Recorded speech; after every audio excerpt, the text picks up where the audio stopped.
ஓ விளக்கத்தை கேட்கலாம் ஒண்ணும் வரல தம்பி. முதல்ல பொருள் எடுத்துட்டு வெளியே கிளம்புங்க. அண்ணா ஏங்க மனசாட்சி இருக்கா?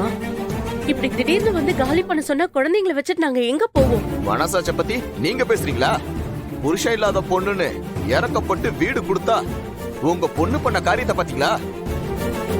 அண்ணா நீங்களும் மத்தவங்க மாதிரி பேசாதீங்க. அது எங்க அக்காவோட பாஸ். அவர் வீட்டுக்கு வந்துட்டு போறத தப்பா பேசாதீங்க. பாஸ்னா ஆபீஸ்ல வச்சுக்கணும். எந்த பாஸ் தலைய புடிச்சு விடுவான், விடிய விடிய வீட்டுல இருப்பான்.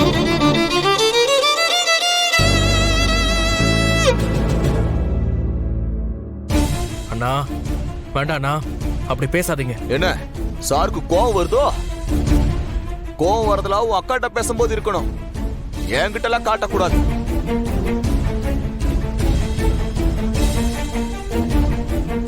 இப்ப என்னண்ணா, நாங்க வீட்டை காலி பண்ணோம் அவ்வளவுதானே? சரிண்ணா, நாங்க காலி பண்ணிக்கிறோம். வேற வீடு பார்த்த உடனே காலி பண்ணிக்கிறோம். தம்பி, இந்த நொரநாட்டியம் எல்லாம் என்கிட்ட வேண்டாம். நீ வேற வீட பாரு, இல்ல உங்க அக்காவோட பாஸ் வீட்டுல போய் தங்கு. என்னமோ பண்ணிக்கோ, எனக்கு எதுவும் பிரச்சனை இல்ல. இதுக்கு மேல ஒரு நிமிஷம் கூட நீங்க இங்க இருக்க கூடாது. மரியாதையா பொருள் எடுத்துட்டு நீங்க கிளம்புங்க. இல்ல நானே எல்லாத்தையும் அள்ளி ரோட்ல எரிஞ்சு வீசிட்டு போயிட்டே இருப்பேன். ஐயா, ஏயா இப்படி எல்லாம் பேசுற? நாங்க இதுவரைக்கும் வாடகை கொடுக்காம இருந்திருக்கிறோமா? இந்த வீட்டை தான் ஏதாவது பண்ணி கெடுத்து வச்சிருக்கோமா? நல்லா தானேயா பாத்துட்டு இருக்கோம். வீட்டை கெடுக்கல, ஆனா பேரை கெடுத்து வச்சிருக்கீங்களே.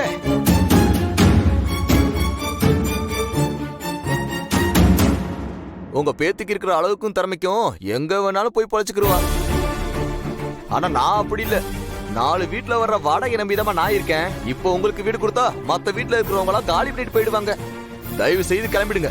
அண்ணா நாங்க காலி பண்ண மாட்டோம்னு சொல்லல, கொஞ்சம் டைம் கொடுங்கன்னு தான் கேக்குறோம். நீங்க பாரு தம்பி, என் பொறுமையை ரொம்ப சோதிக்காத.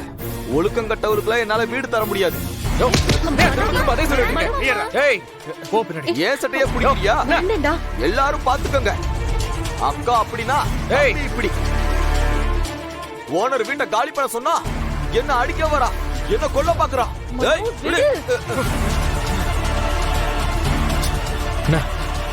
சாரிண்ண, ஏதோ கோவத்துல தெரியாம. தயவு செஞ்சு கொஞ்சம் டைம் கொடுங்கண்ணே. வேற வீடு பார்த்த உடனே காலி பண்ணிடுறோம். நீ என் மேலேயே கை வச்சிட்டல, இதுக்கு மேலே பொறுமையா பேசினா வேலைக்கு ஆகாது. ஏய், பொருளை எடுத்து வெளியே போடுங்கடா. வேண்டாண்ணே, சொன்னா கேளுங்கண்ணே. அண்ணே வேண்டாண்ணே, சொன்னா கேளுங்க. ஐயா ஐயா, எதுவும் பண்ண வேண்டாம் ஐயா. ஏய், என்னடா பாத்துட்டீங்க? போங்கடா. ஐயா, வேண்டாம். ஐயா, அண்ணே ஐயா, சொன்னா ஐயா. கேளுங்க.